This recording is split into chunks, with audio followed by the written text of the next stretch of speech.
everybody, this is Tracy here for another edition of A View from Tracy's Point, and we are here to talk about Red Table Talk Season 1, Episode 10, which was titled Facing Addiction.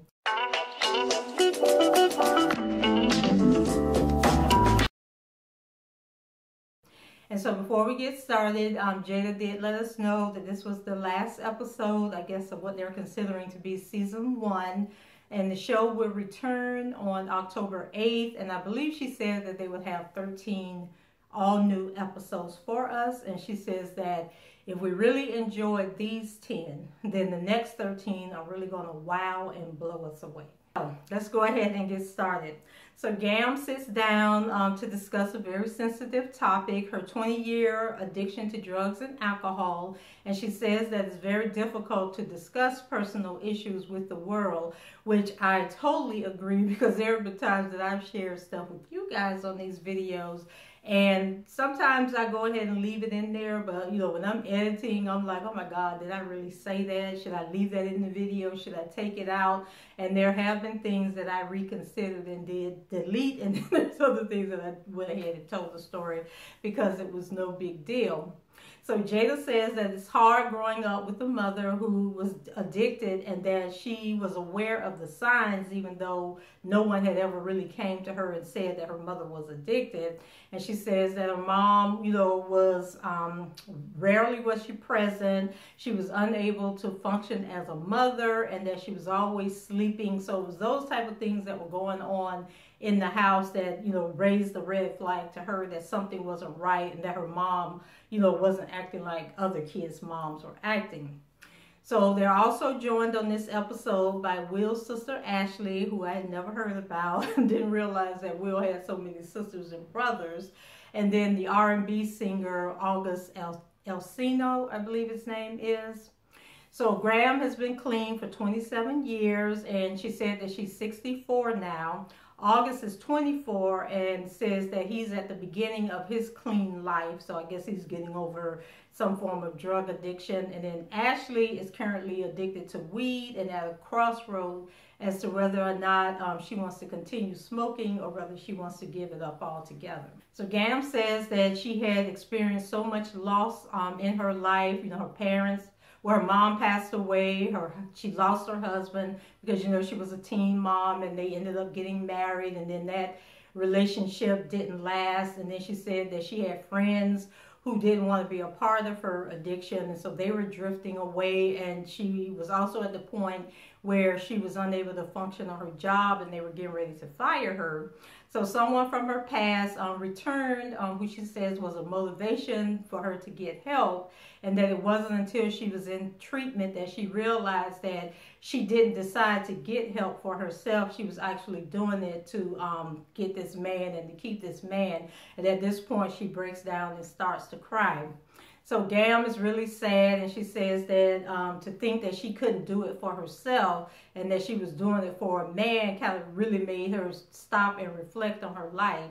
And so the others let her know that, God sends opportunities in different ways and different people to motivate us, and that he knew she wasn't strong enough to do it on her own, or that her self-esteem wasn't high enough. And so that's why he sent this man, to be her savior. So Jada says that the idea to do the show came after hearing a conversation between Gam and August. And she goes on to tell the story about how she met August, and that she had taken Willow was performing in a concert in London, that he may have also been on the bill. And so they formed a friendship, and then over the years she learned that he was addicted to Percocet. And he ended up with the drug addiction because he had been prescribed Percocet after passing out on stage and falling. And then I guess he hit his head. And he said that his road manager told him that he had actually flatlined twice before they got him to the hospital. And then once they got him to the hospital, he was in a coma for 3 days. And he says that afterwards, he had an endless supply of Percocet, and he compared the amount of Percocet in his house to when you see that Skittles commercial and it's raining Skittles. He said that's how the Percocet was to him. It was always available. It was always somewhere within his reach. So they're all laughing about, you know, the little joke he made about the Skittles, and then they have to like catch themselves, and Gam was like, well, we're sitting here laughing about it, but it really is a serious matter, and the only reason we can laugh about it is because we all faced our challenges and we were able to overcome and get through, you know, the roughest times. And I think all of them have overcome their addiction except for Ashley, because Ashley still isn't sure she wants to give up the weed. So August goes on to explain that his stepfather was addicted to crack and that his biological father was an alcoholic and also addicted to crack, and says that the stepdad would do anything for crack. He sold their house, the car, the food, whatever it took to get his hands on some drugs and to feed his habit, he would do it, and he put the drugs before everything else.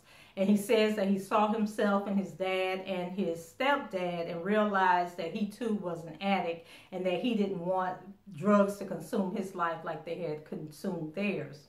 So Gam says that she went from smoking cigarettes to smoking weed to doing other drugs. And you guys know she's mentioned before that she was actually a heroin addict. And so she says that I think Jada asked what was the drug of choice at that time. And Gam says that Quaaludes were the pills. So I guess that would be equated to today, how everybody's, you know, addicted to all these opioids, the painkillers and the oxycodone and stuff like that. So August says that weed is the drug of millennials, and he also points out that he didn't see Percocet as a dangerous drug because it was being prescribed by a doctor, but that is what makes them so dangerous to the average person, is because if you say I'm in pain, the doctor gives you medicine for the pain, and you keep going back and he keeps giving you medicine, and before you know it, you're addicted.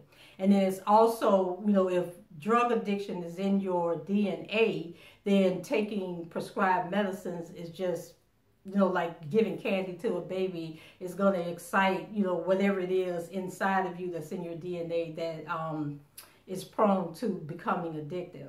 So August also talks about his decision to get help, and Jada reached out to him about her concerns, and he says that it touched him to hear someone else say that they were hurting because he was hurting, and he had never experienced that, where someone was so in tune to his emotions that it made them feel pain. And he says that that pretty much changed the projection of his life and made him want to go get help. And so then he went on to say that he was able to give up his addiction because it was just a choice. He woke up one day and decided he didn't want to be an addict anymore. And he says he didn't go to rehab, that he just stayed in his house and went cold turkey. But then he let people know that withdrawal is a horrible feeling. So don't even get yourself to the point where you need to go through withdrawal, because it's like an experience that nobody should ever have to go through. And so Gam says that she disagrees with the whole treating yourself and going cold turkey. And she says that she also disagrees with the fact that overcoming addiction is simply a choice. And she feels that it's somewhat misleading to tell people that. And Ashley chimed in and said that she also agrees. So then we move over to Ashley, and she's, you know, telling her story. And she says that she used to smoke all day long from the time she got up in the morning to the time she went to bed. And just anytime she felt like smoking weed, she would light up and do it. And she said that the reason she smoked weed so much was so that she didn't have to feel her emotions. And she talked about, you know, how both of her parents have passed away, and she had to understand that they weren't coming back, because one of the excuses she would use was, okay, I'm going to get high because I'm really missing my mom, I'm really missing my dad. But then she had to come to the terms where she was going to always miss them because, you know, they had passed away and they were never coming back. So she had to find another way to escape her pain. And then she went on to say that she has had so many opportunities ahead of her that, you know, she has to tell herself that she is running the risk of the next opportunity coming and she not being ready for it because she's high at the moment that the phone call comes in. So August adds that people don't see weed as a dangerous addiction because they talk about it so casually. And he was pointing out, you know, how Ashley was just like, yeah, I get high all the time. I've lost jobs for getting high, but I just went and got another job. And he thinks that it needs to be like a more serious conversation, you know. But he says that there is danger in the fact that it's being promoted, you know, as just a recreational drug, because people can't admit when it becomes a habit and that they have an issue with it. And then Gam says that, it drives her crazy to hear so many young people talking about weed being an herb and coming from the earth. And she says, so was poppy seed. And, poppy seed is like at the base of many of the addictive prescription drugs out there. And so we can't be saying that just because something, is God made or the earth created, it's part of the universe that it's not harmful. And she goes on to tell the audience that it took her 6 years to get clean or stay clean for 1 year. And that's why she was addicted for 20 years and it took her that long to get off of it. She says that time was her biggest enemy because when she had free time on her hands, it was easier to slip back and try drugs again because she had nothing else to do. And she tells Ashley that she can't get off the weed herself, and that there's no reason, why she shouldn't try to break the habit. Don't just keep giving into it. So they move into the questions from the audience, which I still don't understand if the show is pre-taped, how they have questions from the audience, but we're going to roll with it. And then I also noticed that whichever question they pull out of that bowl is always a question for the person who pulled the question out. So go figure. So the first question was for Jada, and someone wanted to know, since there are so many things that people can be addicted to, from drugs to shopping, has Jada ever had an addiction? And we know that Jada has already admitted that she had a sex addiction when she was younger. And then she goes on to say that she was addicted to working out at some point. And once she was in the house alone, then she realized she was on to her 3rd bottle of wine, and she had to stop and check herself and be like, girl, what are you doing? And so she says that she is a binger and easily becomes addicted to things, but she also has the willpower to stop herself when she realizes what she's doing. And in those moments, she has to stop and assess what's going on in her life that's making her develop whatever habit she's picking up. And then Gam says that to determine if you're addicted to something, there's a couple of things that you should ask yourself. And one is your life still manageable? And then Ashley adds in that, are you going out of your way to do the addictive behavior? And Jada chimes in and says that, ask yourself, are you putting yourself at risk, and can you control whatever that thing is that you're doing? And the second question was for Ashley, which was, were you around drugs growing up? And she says yes, because she'd already talked about both of her parents were alcoholics. And she said that she had aunts and uncles who were crackheads. And then Gam says that there is a hereditary aspect to addiction. August says that his dad, that his biological father, died from his crack addiction. And Gam points out that Jada's father also died from a drug overdose. So the third question was for Gam, and people wanted to know, have you ever relapsed, or do you worry about it happening again? And Gam says that she doesn't worry about it because she's been clean for 27 years, so it's not that big of a deal in her life right now. And she says that she also has to make like a conscious effort not to worry about the fact that, she used to be addicted to drugs. She doesn't think about the fact that, she used to be addicted to drugs and what it did to her, and that she's not ashamed, about what she's going through. And she says that she just has to be vigilant on her current journey so that those bad habits don't creep up on her. So then the fourth question was for Ashley again. So they wanted to know, did she feel overshadowed by Will's success? And she says that it's questions like that always make her feel aware of the fact that, she's living in Will's footsteps. And she says that she was always talented but afraid to go out and pursue her dreams because she didn't want to be compared to Will. And then Jada tells her that, she is a light and she should let her light shine and not, worry about what people were going to say, tune out the comparisons, because if God gave her a gift, she should be manifesting that gift to have the life that God wants for her. Now, normally, they have the second show, which is why I do this recap so late, is because the show airs on Monday, and then on Wednesday evenings they do a Q&A section. And so this Q&A, normally they're like 15 minutes long, but this one was almost an hour. And I was like, oh my God, how am I ever going to get through this? Like, how many questions did they have? But they really didn't have that much question. It's just that they were getting into really deep dialogue because everybody came back for the Q&A session, where normally it's just like one person and then Jada or her mom or whoever is talking to that person,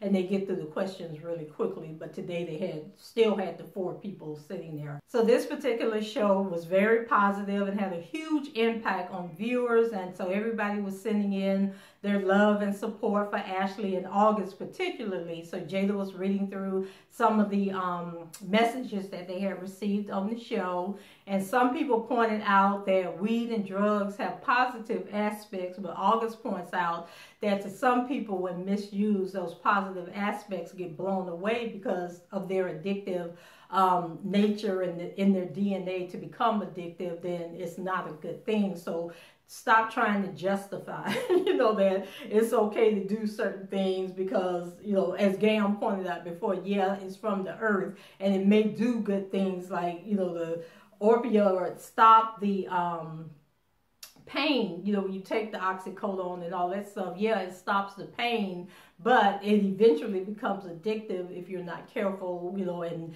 not learning to manage the pain without the drugs. Then Jada and Gam, they talk a little bit about their relationship and how they're so happy that, they can have these open, honest conversations, and how it has helped Jada so much, to be able to sit down and talk with her mom and learn about her experiences, and then be able to apply those experiences to the decisions that she's making for her life today. So let's go ahead and get into the questions. So question number 1 was for Gam, and they wanted to know how did she learn to love herself after catering to others for so long. And she said that it took time and didn't happen overnight, and that there are different ways to recovering. And she says that she used the 12-step program, which helped her to learn the things that she needed to change about herself and to cope with her demons, and that she had to change her playground, her playmates, and her playthings.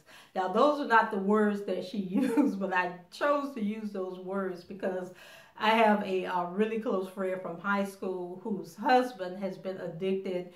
He was addicted to crack. I don't know what his drug of choice is today, but he has been an addict since we were like in high school. And so you're talking 30 plus years. And even today that we're in our 50s now, he still battles with drug addiction. And he has gone to rehab several times. And whenever he would come out of rehab, that's what they used to tell him. Like, you can keep coming back, but you're going to have the same problem if you don't change your playground, change your playmates, and change your playthings. And I just always remember that when people are talking about addiction. So the second question was for August, and it was like, how do you think your dad's drug use influenced your addiction? And so he's reiterated that both of his father and his stepfather both battled with alcohol and drug addiction, and that it put so much fear in him about drug addiction that he never thought that it would happen to him. And so even though he didn't go out and start using crack or heroin or whatever, he was one of those people that had an injury, was in so much pain, and had to take the Percocet, and then the Percocet is what caused the addiction. So it kind of snuck up on him unaware, and that he was just so focused on the alcohol and the illegal drug use that he never thought that a legal drug would lead to his addiction. And so he says that he realizes now that they both really tried to fight for their lives. So growing up, he was very angry with them and how they were ruining the family, and just he felt like they enjoyed drugs more than they enjoyed being his father or being a husband or whatever. And that it wasn't until his biological father was actually dying that he realized that he was really fighting for his life, and he wanted to live. He wanted to overcome the addiction. He wanted to be another person, but at that point it was too late, and he did eventually pass away. So Jada asked that, kids have unrealistic expectations of their parents. Yes, we do, and yes, they do. So I've had I've had unrealistic expectations of my parents, and I feel like today my kids have unrealistic expectations of me. And so she says that until you become an adult and you look at your parents in a totally different way, and you realize that they had their own struggles, and that sometimes it's too late to make amends, because like with her, she couldn't make amends with her dad because he ended up passing away. So then Ashley says that what scared her was having to clean up after her mom, had gone on these alcohol binges, and she would literally have to wash her up, get her up off the floor, get her into the bed, feed her, clean up the house and everything. And she said that she had a son. She had her first child, Ashley did, 3 weeks after her mom's funeral. So her mom didn't even get to meet, her child, and she was the only daughter. And so she says now she understands the struggles of being a single mom and how her mom had 5 kids and just trying to keep your head on straight, raising these kids alone, and just all the trauma that her mother went to. And so she said that in dealing with the mom's addiction, she didn't want to be an alcoholic. So she never did the alcohol, but then she ran right into the weed, which has the same effects on her. So Gam talks about her sister Karen, who she says was also a drug addict, and that she has been clean for 37 years. And she says that marijuana was the most difficult drug for Karen to stop using, and that marijuana carries a social acceptability, and she thinks that's why it's so hard for people to break that addiction. So I noticed that whenever they would get to talking about the marijuana, that Jada would be, so I think Jada is all for social marijuana and the legalization of marijuana, because she would always say, oh, well, it's a choice, and if you can handle the addiction, then it shouldn't be a not the addiction, that it's a choice, and if you can use it wisely and make wise choices with the marijuana, then it's not an issue. But Gam says that she just says no to mind-altering chemicals. She doesn't care what people say, how socially acceptable it is. It's a mind-altering drug, and you shouldn't be using it. So August says that he liked the whole process of smoking weed. He liked the laying out the weed, rolling it up, licking the paper and all of that. But he says that it got to a point where God spoke to him and told him that with all he's dealing with, he couldn't afford another addiction, so put the weed down. And then he realized that when he was high, he wasn't operating on his highest level, that he was just being basic, and he didn't want to be basic. So then Jada, she's still trying to argue the point that weed is okay if you can manage it. And my question is, when do you get to the point where you can't manage it? And when you get to the point that you can't manage it, are you too far gone to make a rational decision and say, okay, I'm not going to do this anymore? Or are you at a point where you can't break it and it's an addiction? So she finally admits that, we need to find other ways to become... we need to find other ways to cope, because digging yourself into a hole of addiction is a real challenge when you're trying to dig your way out. So then they get into a conversation about being around and being educated on its effects, and still going into the different behaviors. And then Jada says that is why it was easy for her to catch herself, because she had been around addiction so much, she learned so much about it, that, when she felt herself becoming too attached to something, she was able to stop and say, okay, that's an addictive behavior. And Ashley says that she would just convince herself that she was addicted, and that she wasn't addicted, that she was just being lazy, and, just was like, oh, I'll clean up the kitchen later, I'll get up and do whatever later. And then they touch on the subject of money, and how much money do you waste on addictive behaviors? And Ashley says that she was sober for 2 weeks straight and saved $600. And they was all looking at her like, girl, you smoking $600 worth of weed in 2 weeks. But then she said that it wasn't just, the purchase of the weed. It was the gas that she had to buy to get to the weed. It was the wraps for the weed. It was the food when she got the munchies, time off from work, that type of thing, that she totaled up and realized that she was wasting a lot of money. So then question 3 was for Ashley, and it was, would you have followed your dreams if Will wasn't your brother? And she says that she would have followed them sooner. So I guess right now, whatever it is that she wants to do, she's now getting into that. And so she said that she would have done it sooner and not focused so much on what others would have had to say and the comparisons that they would have made between her and Will. Then the 4th question was for Gam, and it was, how do you know you're addicted? And she says that your life is no longer manageable. Drugs come before anything in your life, and everything you do involves the drugs or revolves around the drugs. And so Jada adds that addiction causes conflict and chaos in your relationships. So if you feel like your relationships are starting to suffer and go down the drain, it's probably because you're addicted. And then Gam says that now you can Google. So I guess when you go into like a rehab program, they give you these 21 questions. And so the questionnaire, she says, is now online, and you can download it and you answer the questions. And then I guess depending on the score that you get is whether or not you're addicted or headed into addiction. August adds that it's like a rhythm to him. And he went on to explain, you know, life has a rhythm. And when he feels stagnant and his spirit isn't flowing, he knows that it's because of what he's putting into his body. And he says that life is about expansion, and drugs causes blockages, and that the blockage stops the expansion. So when you just feel yourself lulled and weighed down and you just can't get inspired to do anything, it's probably because you're putting something in your mind or in your body, in your spirit, in your soul that shouldn't be there. So Jada asks, you know, how, now that he's clean, does he feel that he can better manage his emotions? And he says that he felt that he reeked of sadness when he was addicted to the Percocet. He was always angry and would just sit in it. You know, he wouldn't go out and like, you know, be out in the street and everything. He would just get in a funk and just sit in his apartment and just be sad and angry all the time.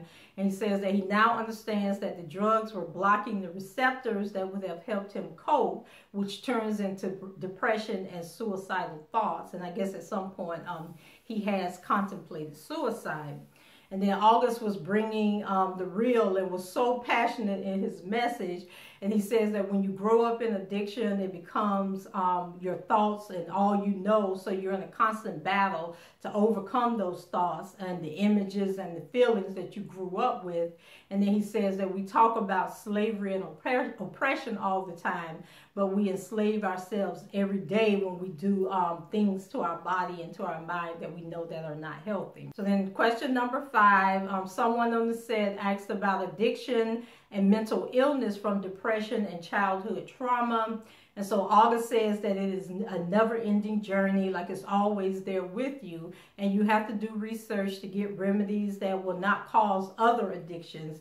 And he talks about using cleanses to clean toxins for the body. And then Gail says that mental illness and addiction require the help of a professional. Don't be trying to cure that on your own. And Ashley says that she uses her moments of sobriety to check herself, but don't seem like she'd be sober that often. And that being honest with yourself about your anger issues, and be honest if you don't know the answers. Like if you're feeling a certain way and you just can't explain why am I feeling this way, it's okay to not know why, but then you need to seek the help of a mental health professional. And then Jada, you know, she says that you have to find a safe space, and therapy isn't for her. And so Gam, you know, she starts to mention about, you know, your faith and religious beliefs, but Jada shut her down. And I'm not sure what is the difference between finding your higher power and using the religion that you believed in. But I know I hate when Jada cuts Gam off only to, you know, acting like her answer is the best answer. And so she went into this long rant about spirituality and finding your inner center, and you know, and that's the place that you need to go to for your power to lift you up. And I'm thinking, okay, but if you believe that God is the key to everything and you want to go to God in prayer, how is that any different than you sitting there doing yoga and meditating or whatever? So she was kind of annoying me at this point. So while I was watching that, a new video came on, and it was only like 5 minutes long, and I watched a little bit of it, but they were just basically, it was from the original show, and I guess it was some stuff that they had cut out that they decided to go ahead and incorporate into a smaller video. And they were just basically, you know, just talking about the addiction and, you know, changes in life and just how you have to be in tune, which is what the whole show was about anyway. So guys, that's it for me. What did you think about this episode? Leave your comments below, rate the video, subscribe to the channel if you haven't done so already. And until next time, I shall talk to you later, and I hope everyone has a wonderful weekend. Bye-bye.